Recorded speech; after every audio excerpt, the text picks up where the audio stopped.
నేడు ఆధునిక కాలంలో మానవ విలువలు అంతరించిపోతున్నాయని, నేటి ఆధునిక సమాజంలో వృద్ధాశ్రమాల అవసరం పెరుగుతోందని, వాటి నిర్వహణ విషయంలో తగిన జాగ్రత్తలు తీసుకోవాలని జిల్లా కలెక్టర్ పి ప్రశాంతి పేర్కొన్నారు. నారాయణపురం గౌతమి జీవ కారుణ్య వృద్ధుల ఆశ్రమాన్ని సందర్శించి వృద్ధులతో మాట్లాడారు.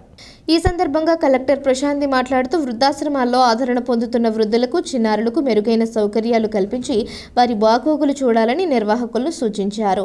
నేడు వృద్ధులు ఆదరణ కోల్పోయి వృద్ధాశ్రమాలకు చేరుతున్న ఘటనను చూస్తున్నామన్నారు. నిరాదరణ గురైన వృద్ధుల పట్ల, అనాథ పిల్లల పట్ల మానవత్వంతో వ్యవహరించాల్సి ఉందన్నారు. వారికి మనం ఉన్నామనే భరోసా కల్పించి మనవంతుగా చేయూతను అందించాలని తెలియజేశారు. ఆశ్రమ నిర్వహణ పట్ల మరింత జాగ్రత్త వహించాలని కలెక్టర్ స్పష్టం చేశారు. వృద్ధాశ్రమంలో 66 మంది వృద్ధులతో పాటు 22 మంది అనాథ పిల్లలకు ఆశ్రయం ఇస్తున్నట్లు ఈఓవి పళ్లంరాజు వివరించారు. ఆశ్రమంలో ఉన్న వృద్ధులు, పిల్లలు, దాతలు స్వచ్ఛందంగా విరాళాలు ఇవ్వటం, అన్నదానం చేయటం వంటి కార్యక్రమాల్లో స్వచ్ఛందంగా పాల్గొనటం జరుగుతుందన్నారు.